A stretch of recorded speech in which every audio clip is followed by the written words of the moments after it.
Assalamualaikum warahmatullahi wabarakatuh. Gimana anak-anak kabarnya semuanya? Semoga kalian semua dalam keadaan sehat walafiat ya.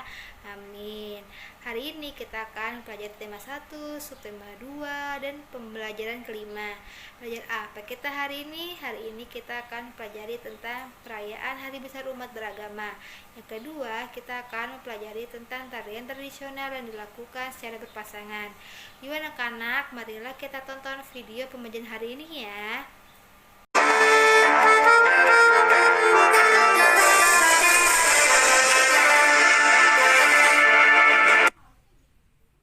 Bismillahirrahmanirrahim. Rabbi zidni ilma warzuqni fahma. Artinya, ya Allah, tambahkanlah ilmu pengetahuanku dan berilah aku kepahaman.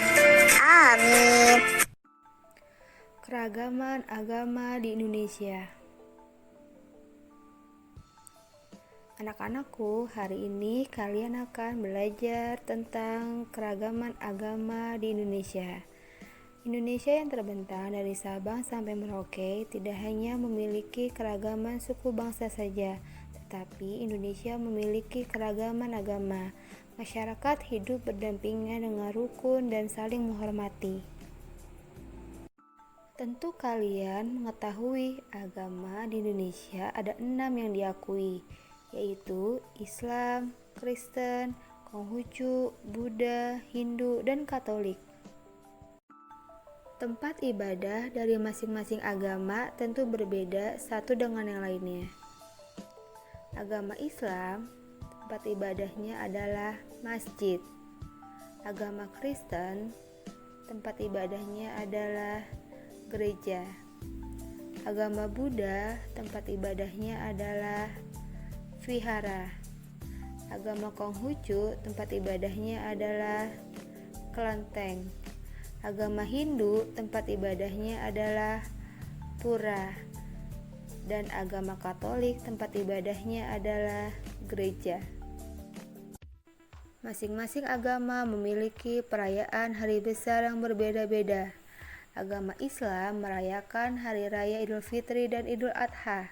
Agama Kristen merayakan Hari Raya Natal dan Paskah. Agama Katolik merayakan Hari Raya Natal dan Paskah. Agama Hindu merayakan Hari Raya Nyepi dan Galungan. Agama Buddha merayakan Hari Raya Waisak. Agama Konghucu merayakan Hari Raya Imlek dan Cap Gomeh. Umat Islam merayakan Hari Raya Idul Fitri pada tanggal 1 Syawal pada penanggalan Hijriah. Idul Fitri ditandai dengan adanya kegiatan takbiran, sholat Id, makanan khas seperti ketupat dan opor, dan kegiatan silaturahmi saling bermaafan di antara warga. Selanjutnya, Hari Raya Idul Adha yaitu Idul Kurban jatuh pada tanggal 10 Zulhijjah pada penanggalan Hijriah. Idul Adha ditandai dengan adanya penyembelihan hewan kurban. Natal dirayakan oleh umat Kristen dan Katolik. Raya Natal dirayakan dengan beribadah di gereja, bertukar kado, dan identik dengan pernak-pernik salah satunya pohon Natal. Natal jatuh pada tanggal 25 Desember. Selanjutnya, Hari Raya Paskah. Paskah dirayakan dengan kebaktian gereja, perjamuan keluarga, dan berburu telur Paskah bagi anak-anak. Hari Raya Paskah dirayakan oleh umat Kristen dan Katolik. Perayaan Hari Raya Nyepi. Nyepi dirayakan oleh umat Hindu. Pada Hari Raya Nyepi, umat Hindu melaksanakan Catur Brata. Penyepian yang terdiri dari 1. Amati geni, tidak menghidupkan api. 2. Amati karya, tidak bekerja. 3. Amati lelungan, tidak berpergian. Dan keempat, amati lelanguan, tidak mendengarkan hiburan. Hari Raya Nyepi, biasanya umat Hindu berdiam diri di rumah dan tidak melakukan aktivitas selain berdoa. Ya, perayaan Hari Raya Galungan. Di Bali, menjelang Hari Raya Galungan, seluruh kampung dihiasi oleh penjor atau janur yang tinggi. Keluarga berkumpul bersama dan melakukan kegiatan ibadah di pura pada pagi hari. Selanjutnya, perayaan Hari Raya Waisak. Umat Buddha merayakan Waisak dengan cara berbuat kebaikan bagi orang lain yang membutuhkan. Umat berkumpul di vihara yang dipenuhi lilin dari umat yang hadir untuk menjalankan ritual ibadah. Candi Borobudur biasanya digunakan sebagai pusat perayaan Waisak bagi umat Buddha. Selanjutnya, perayaan Hari Raya Imlek, yaitu Tahun Baru Imlek. Imlek dirayakan penganut Konghucu dengan beribadah di kelenteng. Suasana meriah dengan hiasan merah mencolok. Seringkali juga ada pertunjukan barongsai.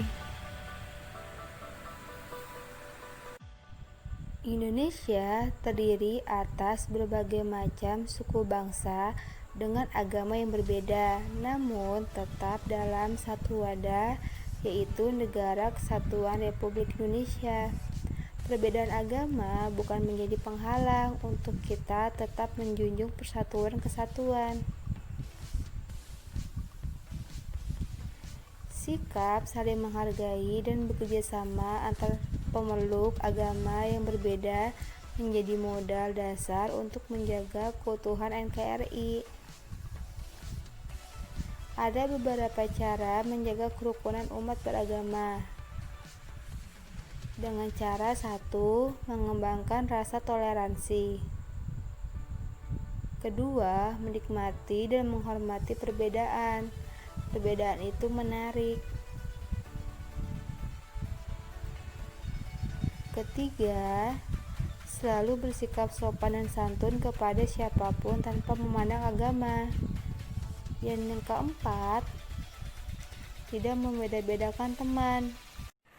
Anak-anak, minggu lalu kita sudah mempelajari tarian bunga jumpo dalam bentuk pola lantai.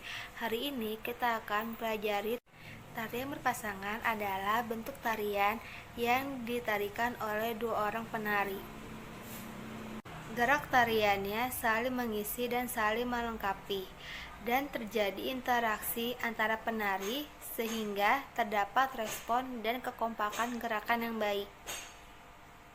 Pola yang dilakukan pada tarian berpasangan menggunakan variasi gerak. 1. Serempak dilakukan secara bersama-sama. 2. Bersusulan. Yang ketiga, berlawanan. Setiap karya tarian berpasangan yang diperagakan harus memperhatikan beberapa hal. Yang pertama, penari harus saling bekerja sama. Yang kedua, penari harus memiliki pemahaman yang sama. Yang ketiga, penari harus menghayati setiap gerak tarian yang diperagakan. Baiklah anak-anak, ada beberapa contoh tarian tradisional yang dilakukan secara berpasangan. Yang pertama, 1. Tari Serampang 12 dari Sumatera Barat. Yang kedua, tari Zapin dari Riau. Yang ketiga, tari Golek Menak dari Yogyakarta. Yang keempat, tari Remo dari Jawa Timur. Yang kelima, tari Kupu-Kupu dari Bali. Gerak tari berpasangan kupu-kupu yang berasal dari Bali terdapat 5 gerakan. Yuk kita simak gerakannya. Gerakan yang pertama, berputar saling berkejaran sebanyak 3 kali 8 hitungan. Gerakan yang kedua, bergerak ke kiri dan ke kanan dengan arah yang berlawanan. Gerakan yang ketiga, berputar di tempat sebanyak 2 kali 8 hitungan. Gerakan yang keempat, bersama-sama melangkah ke kiri dan ke kanan sebanyak 3 langkah. Langkah keempat, kaki menutup. Dan gerakan yang kelima, berputar sebanyak 2 kali 8 hitungan, lalu keluar panggung, kaki menutup, badan agak membungkuk. Tahukah kalian, tari kupu-kupu adalah tari tradisional. Tari kupu-kupu berasal dari Bali. Penari tari kupu-kupu menggunakan aksesoris bando sebagai antena kupu-kupu dan selendang sebagai sayap kupu-kupu agar terlihat lebih indah. Alhamdulillah anak-anak, hari ini kalian sudah mempelajari tentang perayaan Hari Besar Umat Beragama. Yang kedua, kalian sudah mempelajari tentang tarian tradisional yang dilakukan secara berpasangan. Semoga pembelajaran hari ini dapat bermanfaat ya buat kalian semua dan mudah dipahami. Untuk selanjutnya, Miss akan kasih kalian penugasan di buku tematik 4A halaman 72.